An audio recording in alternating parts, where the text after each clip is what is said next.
नमस्कार, IND special में आप सभी का बहुत स्वागत है। आपके साथ मैं हूं विवेक पांडे और आज हम एक बयान पर आप सभी से चर्चा करने के लिए प्रस्तुत हुए हैं और ये भी जानने की कोशिश करेंगे कि सियासतदानों को बयान देने से पहले कितना सोचना चाहिए, क्योंकि जाहिर सी बात है लोकतंत्र में इस तरह के बयान जब जनता नेता के लिए दे या नेता जनता के लिए तो बहुत गौर से समझे भी जाते हैं। विश्लेषक ये भी कहते हैं कि इस तरह के बयान केवल सस्ती लोकप्रियता के लिए हों, लेकिन यहाँ पर नेता बनाम नेता वाले बयान है, यानी कि जनता दूर है, जनता देखने की मुद्रा में है कि इस तरह के बयान क्यों दिए जा रहे हैं और समझने की मुद्रा में भी है।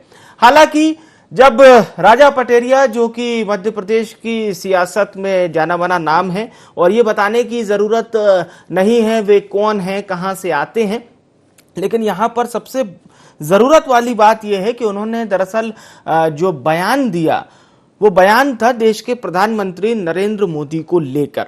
हालांकि उस बयान का यह भी बताया जा रहा है कि केवल एक क्लिपिंग वायरल हो रही है, यानी कि राजा पटेरिया ने उस बयान के बाद और भी कुछ कहा था।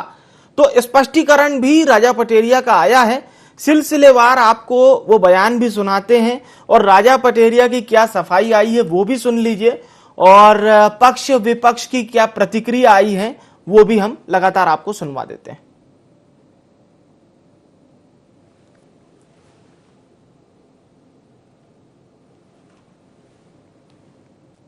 मोदी धर्म जाति भाषा के आधार पर बांट देगा। दलितों को, वनवास आदिवासियों को और अल्पसंख्यकों का भावी जीवन खतरे में है। संविधान यदि बचाना है तो मोदी की हत्या करने के लिए तत्पर हो। एक वीडियो जारी हुआ है जिसमें मुझे बताया गया है कि मैं बोला कि मोदी की हत्या कर दो। मैं गांधी को मानने वाला आदमी हूं, गांधी की मानने वाला आदमी हत्या की बात नहीं कर सकता। वो वीडियो गलत तरीके से पेश किया गया है। मेरा कहने का आशय था कि राजनीतिक चुनाव क्षेत्र में उनको पराजित दिला के इस देश का संविधान बचाओ, अल्पसंख्यकों का, दलितों का और आदिवासियों की रक्षा करने के लिए, बेरोजगारी हटाने के लिए मोदी को पराजित करना आवश्यक है। मेरा उद्देश्य हत्या के को लेकर गलत तरीके से पेश किया गया। भारत जोड़ो यात्रा का ढोंग करने वालों की असलियत सामने आ रही है। माननीय मोदी जी जनता के दिलों में बसते हैं, संपूर्ण देश की श्रद्धा और आस्था के केंद्र हैं। मैदान में उनसे मुकाबला नहीं कर पाते कांग्रेस के लोग, और इसलिए कांग्रेस के एक नेता मोदी जी की हत्या की बात कर रहे हैं। यह विद्वेष की पराकाष्ठा है, यह घृणा की अति है। कांग्रेस के असली भाव प्रकट हो रहे हैं, लेकिन ऐसी चीजों को सहन नहीं किया जाएगा। FIR की जा रही है और कानून अपना काम करेगा। जनसभा में धर्म, जाति और भाषा के आधार पर अल्पसंख्यक, दलित, आदिवासी समुदाय के बीच घृणा वैमनस्य फैलाना का कार्य प्रतीत हुआ। इससे लोक शांति भंग होना पुलिस ने पाया है और इनके खिलाफ IPC की धारा 451, 504, 505, 1B, 5051, 1C, 506, 153, B1C के तहत पन्ना जिले में मामला दर्ज किया गया है। 130 करोड़ जनता के उस मान और सम्मान के, जिनके लिए प्रधानमंत्री के लिए जान देने के लिए देश खड़ा है, अरे ऐसे लोग प्रधानमंत्री की हत्या करने की बात करते हैं।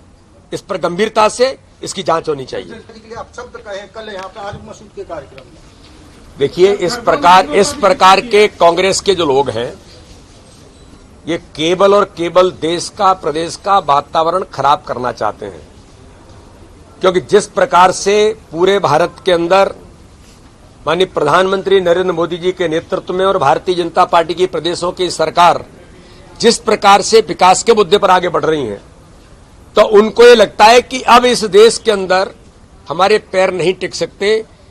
तो किस प्रकार से भ्रम फैलाया जाए, किस प्रकार से इस प्रकार की चीजें लाई जाएं जिससे देश का, प्रदेश का, समाज का वातावरण बिगड़े, तो ये सब लोग उसका हिस्सा हैं। जो मैंने कहा कि टुकड़े टुकड़े गैंग जो भारत माता के टुकड़े करने चाहते हैं उसमें हम सब सम्मिलित हैं। इनको ऐसे ही लगता है कि राष्ट्रवादी ताकतों को, भारतीय जनता पार्टी को, भारतीय जनता पार्टी के नेतृत्व को अब इस देश में कैसे प्रभावित किया जाए। तो इस प्रकार के प्रयास देश का वातावरण बिगाड़ने में कांग्रेस के नेतृत्व लगातार जगह जगह पर कर रहे हैं। उनका बयान मेरी जानकारी में नहीं है। दूसरी बात, जो बात उनके बयान से संबंधित उद्धृत की जा रही है, यदि वो सही है तो वो बयान निंदनीय है। कांग्रेस में हिंसा का कोई स्थान नहीं है। तीसरी बात, इस विषय में प्रदेश कांग्रेस कमेटी जानकारी एकत्रित करेगी और जैसे मैंने कहा कि इस प्रकार के बयान यदि सही है तो उसका कोई स्थान कांग्रेस में नहीं है कि हम उसको एंडोर्स करें, इसकी हम निंदा करते हैं। मैं राजा पटेरिया जी को जानता हूँ, व्यक्तिगत तौर पर जानता हूँ, सीनियर लीडर हैं। मुझे विश्वास है कि वो ऐसा कोई बयान नहीं देंगे जो कानून के खिलाफ होगा या मर्यादाओं के खिलाफ होगा। सरकार ने मुकदमा दर्ज किया, बेहतर ये होता कि पूरे मामले की जांच होती और सरकार मुकदमा दर्ज करती। जांच करे, हम संविधान को मानते हैं, हम कानून को मानते हैं, हम अदालत को मानते हैं। अगर जो सही है, जांच में सही आए, उसके ऊपर आप काम करें तो उसमें हम कोई आपत्ति नहीं करेंगे। पर इस प्रकार से सिर्फ पॉलिटिकल दबाव के कारण मुकदमा दर्ज कर लेना ये अच्छी बात नहीं। तो कांग्रेस ये कह रही है कि पॉलिटिकल दबाव बनाकर मुकदमा दर्ज किया गया है। दूसरी ओर वरिष्ठ नेता हैं कांग्रेस के सुरेश पचौरी, वो ये कह रहे थे कि इस तरह का बयान उनके डोमेन में नहीं आया है और यदि राजा पटेरिया जी ने इस तरह का बयान दिया है तो वो निंदनीय है। अब हम चर्चा को शुरू करते हैं। राजपाल सिंह सिसोदिया जी हमारे साथ जुड़ चुके हैं, प्रवक्ता हैं मध्य प्रदेश भारतीय जनता पार्टी के, और डॉक्टर राहुल रंजन जी मध्य प्रदेश के वरिष्ठ पत्रकार हमारे साथ जुड़ चुके हैं, और पवन पटेल साहब हमारे साथ जुड़ चुके हैं, महामंत्री हैं मध्य प्रदेश कांग्रेस के। पवन पटेल जी, आपसे चर्चा की शुरुआत। राजा पटेरिया जी का ये बयान क्या कांग्रेस की थोड़ी परेशानी बढ़ाने वाला है या अभी इंतजार करेंगे आप लोग? इंतजार वाली बात ऐसी कुछ नहीं है। और राजा पटेरिया जी का जो हमेशा भारतीय जनता पार्टी जो काम करती है कि एक छोटा सा बयान की क्लिपिंग जारी कर देती है, मेरा तो ये निवेदन था कि कानून को अपने हिसाब से काम करना चाहिए और जो गलत हो उसको गलत साबित करना चाहिए, चाहे कांग्रेस का हो चाहे भाजपा का हो। क्योंकि माननीय नरेंद्र मोदी जी कोई भाजपा के प्रधानमंत्री नहीं, नरेंद्र मोदी जी हमारे देश के प्रधानमंत्री, सबके प्रधानमंत्री हैं। तो यहाँ पे उनकी आधी क्लिपिंग कर दिया, जबकि जस्ट उसके बाद ही उनकी क्लिपिंग में उन्होंने बोला था, मेरा मतलब है कि मोदी जी जो विचारधारा की हत्या की बात कर रहे हैं, राजनैतिक रूप से उनको हराना पड़ेगा। क्योंकि जो मोदी जी की विचारधारा आज इस देश और प्रदेश में हावी हो चुकी है, जिससे हमारा संविधान खतरा नजर आ रहा है, जिससे हमारे बेरोजगारों को रोजगार नहीं मिल रहा, उस विचारधारा को खत्म करने की चुनाव में बात की है उन्होंने। पूरा अगर आप क्लिपिंग सुनेंगे तो ये हमारा निवेदन ये है कि इस टाइप के जो प्रॉम्प्ट उसमें मुकदमा दर्ज कर लिया गया, कई सारे ऐसे केस है जिनमें और मुकदमे दर्ज करना चाहिए। लोग थाने में बैठे रहते हैं, उनकी एफआईआर नहीं होती, उनके मुकदमे दर्ज नहीं करते हैं। तो हमारा सरकार से निवेदन ये है कि इस तरह की तत्परता, आम जनता, आम आदमी जब परेशान होता है, अपना केस करने जाता है, लिखवाने जाता है मुकदमा रिपोर्ट, उस समय भी इनको ध्यान देना चाहिए। हमारा निवेदन इतना, और मुझे ऐसा नहीं लगता है कि इतना प्रॉम्प्ट इसमें रिप्लाई, अगर पूरा उनकी क्लिपिंग सुनेंगे तो उसमें उन्होंने तुरंत उसके बाद ही कर दिया है। ऐसे ही तो भाजपा के लोगों ने भी बोला था कि चुनावी जुमला है 15 लाख रुपए। तो कई सारी चीजें होती, जब उसको पूरा सुनते हैं तब उसका एक्चुअल मतलब समझ में आता है। उसको आधा काट के निकालेंगे तो उसका मतलब अर्थ का अनर्थ हो जाता है। तो हमारा निवेदन यह है कि अब बड़े मन से छोटी छोटी चीजों को हटा करके बड़े मन से काम करें। इतने दिन सत्ता में रह लिए, अपने डायनेमिक प्रधानमंत्री जी हैं, पूरे विश्व में उनको माना जाता है, तो बड़ा दिल करके दिखाएं और आम जनता के लिए काम करें, जो जिसके लिए वो आए थे, बेरोजगारी, महंगाई, ये सब से आम जनता को निजात दिलाएं, बजाय ऐसी छोटी छोटी बातों में ध्यान आकर्षित करने के। उन ज्वलंत मुद्दों पे काम करने की जरूरत है। राजपाल जी, ज्वलंत मुद्दों पर काम करना है और बड़ा दिल दिखाना है आप लोगों को। पवन पटेल जी तो यही कह रहे हैं। अच्छी बात है, पवन जी अच्छी बात बोल रहे हैं, सुनने में बहुत अच्छी लग रही है। पर जब ऐसी बात हमारी तरफ उंगली करके बोल रहे हो तो 3 उंगली इनकी तरफ भी हो रही है, जो ये प्रदर्शित कर रही है कि क्या आप इस तरीके का कर रहे हैं, क्या आप ऐसी सुचिता की राजनीति कर पा रहे हैं। तो जवाब ना में आएगा, जवाब नकारात्मक आएगा। इतनी नकारात्मकता, कहां से इतनी नफरत लाते हैं लोग। भाषा, प्रांत, धर्म, संप्रदाय के नाम पे लड़ाना, अब जाति के नाम पे लड़ाने की बात हो रही कि दलित, आदिवासी, अल्पसंख्यक, जो इनके ऐसा मानते हैं कि इनका वोट बैंक है, वो खसक गया। तो उसको डरा डरा के इकट्ठा करना कि तुम्हारा भावी जीवन संकट में पड़ जाएगा, इसलिए मोदी जी की हत्या करो, हत्या के लिए तत्पर रहो। इसका मतलब क्या होता है? चुनाव के लिए तत्पर रहो तो भाई चुनाव की बात करो। अब कभी राहुल गांधी ये बात बोले कि हत्या के लिए तत्पर हो, तो चलो वो इटली पढ़ के आया तो उनको समझ में नहीं आता कि हत्या का क्या मतलब है। राजा पटेरिया जी तो मेरे ख्याल से मध्य प्रदेश के ही है, दमोह के हैं, यही पढ़े लिखे होंगे, वही पढ़ा होगा उनने जो आपने हमने पढ़ा है। हत्या मतलब सदोष मानव वध। तो इस बात के लिए तैयार कर रहा है कि मोदी का सदोष मानव वध करो, हत्या करो। तो ये लोगों को भड़काना, शांति भंग करना, फूट डालना, ये तो सरेआम आपराधिक कृत्य हो रहा है। और मध्य प्रदेश की धरती पे आपराधिक कृत्य हो और कायमी ना हो तो कांग्रेस के लोग चिल्लाए, कायमी कर लो तो साहब इतनी तत्पर पुलिस कब से हो गई कि कायमी कर। तो हर जगह हर तरीके से अपने अनुकूलता से इंटरप्रिटेशन निकालना, ये मैं समझता हूं कि ठीक नहीं है। नकली गांधी को मानने वाले लोग अगर हत्या को चुनाव में हराना बोलते हैं तो समझ में आ रहा है कि इनके भारत जोड़ो यात्रा में क्या पका है इन दिनों में मध्य प्रदेश के अंदर। क्या प्रशिक्षण मंडलम इस स्तर तक का देखे गए हैं वो कि चुनाव जीतने के लिए हत्या करना पड़े तो हत्या भी करो, हत्या के लिए तत्पर रहो। ये चुनाव लड़ रहे हो भाई, चुनाव में तो साल भर अभी 2023 में आप समाज के अंदर इतना जहर घोल दोगे तो अब बाबा महाकाल भोलेनाथ थोड़ी ना उतार लेंगे कि आके नीलकंठेश्वर बन के उस जहर को पी लेंगे।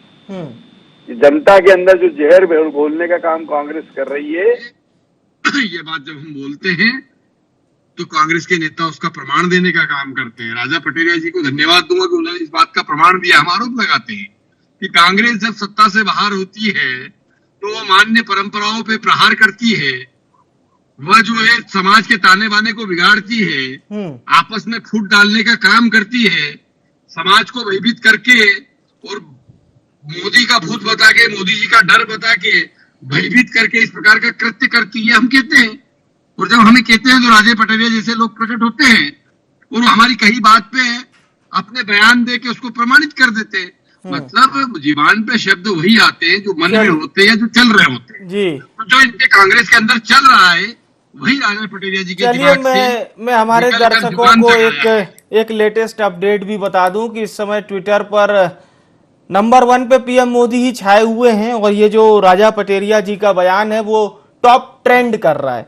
डॉक्टर रंजन साहब, सियासत में इस तरह के बयान से हम भी दो चार होते हैं, चाहे वो सज्जन जी ने सारंग जी के लिए दिया था तब भी हम आपसे चर्चा कर रहे थे और आपने बड़ी अच्छी बात बताई थी कि नेताओं को भाषाओं की मर्यादा जरूर रखनी चाहिए क्योंकि आपके बयान को लोग सुनते हैं और जाहिर सी बात है नेता इस तरह के नहीं होते हैं। उनसे जब आप किसी पार्टी कार्यक्रम में मिलिए बहुत सहज होते हैं, पर बयान देते वक्त कई बार ये लक्ष्मण रेखा क्यों लांघ दी जाती है? एक चीज है बताएं आपको, राजनीति में राजनीति क्या हो कि मनुष्य है और हर क्षेत्र में कभी भी जबान फिसल सकती है। ये नहीं कह सकते कि राजा पटेरिया कांग्रेस के हैं तो उनकी जुबान फिसल गई और भारतीय जनता पार्टी के लोग हैं उनकी जुबान नहीं फिसलेगी। तो जुबान है फिसल सकती है, उम्र का तकाजा है। राजा पटेरिया जी को मैं भी जानता हूं, उम्र का तकाजा भी हो सकता है। और नरेंद्र मोदी जी के बारे में कोई भी हिंदुस्तान का विपक्ष का हो या उनके ही दल का हो या घोर विरोधी भी हो तो ऐसी कल्पना भी नहीं कर सकता कि अपने देश के प्रधानमंत्री की हत्या की बात कर सके। तो यहाँ एक चीज स्पष्ट नजर आती है कि जुबान कहीं फिसल गई होगी, मनसा हो सकता है कि शब्द निकल गया हो तो वो एक निंदनीय पहलू है। यदि शब्द निकल गया है उनके मुंह से तो उनको क्षमा याचना करना चाहिए। लेकिन मैं जहां तक समझता हूं कि राजनीति में इस तरह की मनसा कोई किसी के प्रति नहीं रखता। अब बात ये रह गई इस चीज को तूल देने की, तो आने वाला वर्ष जो है चुनाव का है, डिजिटल प्लेटफॉर्म बिल्कुल सोशल मीडिया इस समय इतना एक्टिव है कि आप इस पर ये नहीं कह सकते कि कौन कहां किस काट छांट के तरीके से आपको प्रस्तुत करेगा। अब राजा पटेरिया का पूरा बयान आया है कि नहीं आया वो बात अलग है, लेकिन आप ये देखिए कि इस तरीके के मसलों पे पहले विचार मंथन होता है, सारी चीजें बातचीत आती है और इसके बाद कहीं जाकर के एफआईआर की बात होती है। ऐसे पता नहीं कितने घटनाक्रम होते हैं। ऐसे देखा जाए तो मध्य प्रदेश क्या पूरे देश में पूरी राजनीति और थाने सिर्फ इसी में लगे रहेंगे कि इनकी एफआईआर काटो और कोर्ट भी इसी में लगा रहेगा कि इनका न्याय पालिका के साथ में इनका न्याय दिलाया जाए। तो ये तो राजनीतिक लफड़ेबाजी है और इसको राजनीतिक मंच पे उसी भावना से निपटाना चाहिए और उसी भावना से देखना चाहिए कि हो गया, कल आज उनकी जुबान फिसल गई, कल आपकी फिसल जाएगी तो क्या कर लेंगे। तो ये बात, इन चीजों को समझना चाहिए और बहुत बड़ी चीजें होती हैं।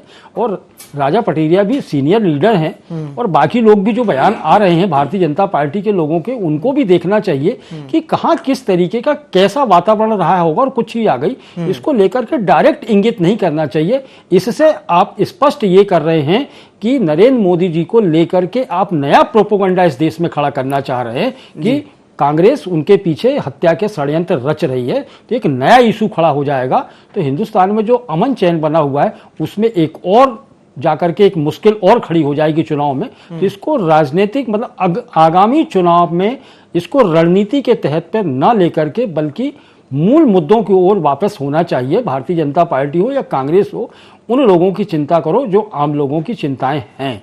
तो इनको राजनीतिक प्लेटफॉर्म पे चाहे कोई भी हो नहीं देना चाहिए। ठीक है, मैं पवन जी आपके पास आऊंगा। मैं राजपाल जी आपसे जवाब लेना चाहूंगा डॉक्टर रंजन के भी इस प्रतिक्रिया पर, और जो पवन जी ने पहले जो अपनी बात कही थी। कुछ नहीं होता, व्यक्तिगत काम भी नहीं हुआ है। जहाँ तक अनुसंधान का काम है तो पुलिस उस वीडियो को रिकॉर्ड को सीडी बनाएगी, उसकी फॉरेंसिक होगी, बाकी प्रक्रिया होगी। प्राइमा फेसी जांच करने के पहले एफआईआर करना रहती है, वो करती है और इसका अनुसंधान शुरू हुआ है। और जहाँ तक सवाल है तो देश भर के गौरव के, हमारे सम्मान के जो है केंद्र बिंदु है माननीय मोदी, और देश ही नहीं पूरे विश्व भर के अंदर कहीं न कहीं हमारे भारत के प्रधानमंत्री के रूप में माननीय मोदी जी आस्था श्रद्धा के केंद्र है। उनके लिए हत्या जैसा शब्द यूज करना और उसमें जीवान फिसली होगी, मैं नहीं समझता हूँ कि जीवान फिसलन है। ये सोची समझी रणनीति जो दिमाग के अंदर चल रहा है उसके तहत उन्होंने इस प्रकार से बोलने का काम किया है। निश्चित कांग्रेस जो है मोदी जी के नेतृत्व से बहुत बुरी तरह बौखलाई घबराई हुई है। भारत जोड़ो यात्रा में भी जिस प्रकार का कृत्य मध्य प्रदेश में हुआ है वो भारत जोड़ने का तो नहीं प्रतीत होता, प्राइमा फेसी भारत तोड़ने की ही बात आती है। जहाँ स्वरा भास्कर जैसे लोग आते हैं, जहाँ पर पाकिस्तान जिंदाबाद के नारे लगते हैं, वो भारत जोड़ने वाली यात्रा तो नहीं लगती है। वो निश्चित तौर पर कहीं न कहीं कुछ न कुछ अंदरूनी तौर पर ऐसा पकाने वाली यात्रा है जो भारत की अनेकता में एकता, विभिन्नता में विविधता में अनेकता में एकता का जो हमारा जो एक परिदृश्य है, उस परिदृश्य को बिगाड़ने का काम हो रहा है। चलिए, आपको ऐसा लग रहा है कि माहौल खराब करने के लिए इस तरह के बयान दिए जा रहे हैं। पवन जी, इस तरह के बयान जी राजपाल जी के बयान से जो देख रहा होगा डिबेट, जो सुनेगा उसको लग रहा होगा बड़ी सोची समझी रणनीति है। पूरा ये कहे ना कह दे कि बंदूक हो जखीरा हम लोगों ने खत्म कर लिया था, मतलब ऐसी बात कर रहे हो कि बड़ी सोची समझी रणनीति है। हम इतना गड़बड़ करके अपने प्रधानमंत्री को मारने की साजिश रचेंगे। थोड़ा सा नहीं, देखिए सुन लीजिए, मेरी बात सुन लीजिए, है ना। अभी आप बोले पाकिस्तान जिंदाबाद, आपने उसके ऊपर एफआईआर क्यों नहीं किया? पाकिस्तान जिंदाबाद जिसने किया, आपके नेता बोल रहे हैं, आपके साथ में बोले और उस पर देशवाद कर रहा है। आप कह रहे हो हमारी रणनीति है, हमारी कौन सी रणनीति हो गई मेरे मित्र, ये बता दो। अरे आपकी जिस रणनीति क्या काम करते हुए आए हो, ज्वलंत मुद्दों से ध्यान भटकाने की रणनीति, भारतीय जनता पार्टी की जो रणनीति है, साथ में चलिए राजपाल जी बोलेंगे, बड़ी समस्या है। पहले पवन जी की प्रतिक्रिया हो जाए सर, फिर आपकी राजपाल जी, आपकी रणनीति ये है जो भाजपा की रणनीति है, ज्वलंत मुद्दों से ध्यान भटकाने की रणनीति, जो नंबर 1 में आपकी काम कर रही है कि ज्वलंत मुद्दे जो हमने वादे किए, जो हमने किया, जो देश प्रदेश में माहौल पैदा कर दिया है, उस माहौल से आम आदमी का ध्यान भटकाने की राजनीति, ध्यान भटकाने की रणनीति। पाकिस्तान जिंदाबाद की बात कर रहे हो आप, अपने नरेंद्र मोदी जी हो गए, अपने प्रधानमंत्री जी हो गए, मुख्यमंत्री जी, क्यों अंदर नहीं किया आपने? कैसे आपकी देश प्रदेश में सरकार होने के बाद पाकिस्तान जिंदाबाद के नारे लगा के चला गया? उस व्यक्ति के ऊपर एफआईआर क्यों नहीं किया आपने? क्यों इतना प्रांत कार्यवाही नहीं किया आपने जब उसने पाकिस्तान जिंदाबाद के नारे, आपके गोद में आपके बंदे थे, आपके लोगों ने पाकिस्तान जिंदाबाद के नारे लगवाए, इसलिए आपने उनको अंदर नहीं किया। मैं तो कहता हूं कांग्रेस भाजपा का कोई उसको अंदर करो, पाकिस्तान जिंदाबाद के नारे जो लगाता है, नहीं करोगे आप बस यही काम करोगे, ज्वलंत मुद्दों से आम आदमी का ध्यान भटकाने। आप में हिम्मत थी तो आप पूरा बयान, पूरा उनका वीडियो आपको पेश करना चाहिए ना। उस वीडियो के तुरंत बाद उन्होंने बोला था कि हमारा मतलब राजनीतिक हत्या से है, हमारा मतलब चुनाव हराने से है। उसको वीडियो को पूरा आपने नहीं किया। हमारे पास पूरा वीडियो कहिए तो आपको भेज दे। आपने सिर्फ इसलिए कि उसको राजनीतिक फायदा लेने चाहते हैं। भारतीय जनता पार्टी का लक्ष्य क्लियर है, उसको सत्ता में बने रहना है, चाहे कोई मौत हो जाए, चाहे अमन चैन गायब हो जाए, उससे कोई गुरेज नहीं उनको। राजपाल जी, मेरे मित्र, आपके नेता कांग्रेस के माननीय राजा पटेरिया जी बोल रहे हैं और हमारी रणनीति हो गई। भाई समझ आपके लोग नहीं रहे, समझा आपके लोगों को नहीं पा रहे, और वो भी बेचारे क्या करें, जो आप उनको समझा रहे हैं वही तो बोलेंगे। जो अंदर खाने में कांग्रेस में चल रहा है वही उनकी जुबान पे आया, और वास्तविक में सत्य मानिए कि कांग्रेस के अंदर खाने में यही चल रहा है कि एंड केन प्रकरण कैसे भी सत्ता में वापसी, चाहे उसके लिए देश का टुकड़ा हो तो हो जाए, समाज बिखरे तो बिखर जाए, खाना वाना बिगड़ता हो तो बिगड़ जाए, पर एन चेन प्रकार कांग्रेस को सत्ता में आना, और उसके लिए जो जो भी कुकृत्य करना पड़े वो कुकृत्य करने का काम आप लोग कर रहे हैं। बाज आइए, देश की जनता देख रही है आपके इस प्रकार के कृत्यों से, इस प्रकार के कुकृत्यों से। आपका ही 100 साल पुरानी कांग्रेस और बर्बादी की ओर जा रही है, माइनस में जा रही है। आप बोलते रहिए, हमें क्या करना। पुलिस ने अपना काम करा, एफआईआर कर दी। चलिए, मैं डॉक्टर राहुल रंजन जी से एक रिएक्शन जरूर लूंगा। डॉक्टर राहुल रंजन, जो बात पवन जी कह रहे हैं सर, और जो बात राजपाल जी कह रहे हैं, राजपाल जी कह रहे हैं कि मोदी जी मतलब इस देश के ही नहीं विश्व के नेता हैं, वैश्विक नेता हैं, और उनके लिए इस तरह के शब्द, पवन जी ये कह रहे हैं कि ये मैनिपुलेशन के लिए किया जा रहा है। दोनों विद्वानों की प्रवक्ता के रिएक्शन पे सर आपको क्या कुछ समझ में आता है? क्या ये मैनिपुलेशन के लिए है या फिर देश के किसी नेता के खिलाफ इस तरह का बयान? दोनों ओर से देखिए, एक चीज तो स्पष्ट आप देख लीजिए, यदि कांग्रेस अस्तित्व में नहीं है जी, कांग्रेस की कोई औकात नहीं बची है, क्षमा चाहूंगा शब्द पे कि औकात, यदि आप कह रहे हैं कि औकात नहीं बची, इस देश से बिल्कुल पलायन करने की स्थिति में बची, मतलब मर चुकी है कांग्रेस, अस्तित्वहीन हो चुकी, तो फिर उस पर चर्चा क्यों करना? फिर उसका नेता राजा पटेरिया भी उसी के नेता, उसी के अंग है, फिर उस पर चर्चा क्यों करना? जब इतनी कांग्रेस मर चुकी है तो उस पर यदि भारतीय जनता पार्टी के लोगों की प्रतिक्रियाएं आती हैं और बड़े बड़े लोगों की प्रतिक्रियाएं आती हैं, तो इसका मतलब ये होता है कि कहीं ना कहीं दहशत है, और इनको लेकर के आपकी जो आ रही हैं चीजें उभर करके सामने आ रही हैं। तो आप देखिए ना, अमूमन चर्चा हो रही है कि कांग्रेस में ऐसा हो गया, कांग्रेस में ऐसा हो गया, तो आप उनके घर की चिंता बिल्कुल, और कहीं ना कहीं बयानों से राजा पटेरिया जी भी कह सकते हैं कि सियासत में एक बार फिर से बहुत ज्यादा जीवंत हो गए। बहुत बहुत धन्यवाद आप सभी मेहमानों का हमारे साथ जुड़ने के लिए, शुक्रिया। सवाल यही था कि इस तरह के बयान कितने सही हैं। कांग्रेस कह रही है कि पूरा वीडियो जारी नहीं हुआ, पूरा वीडियो फैलाया नहीं गया, लेकिन बीजेपी कह रही है कि बहुत कुछ सोचने समझने के लिए है कांग्रेस के पास भी, बड़े नेताओं को भी सोचना चाहिए। देखना होगा आने वाले समय में कौन कितना सोचता है।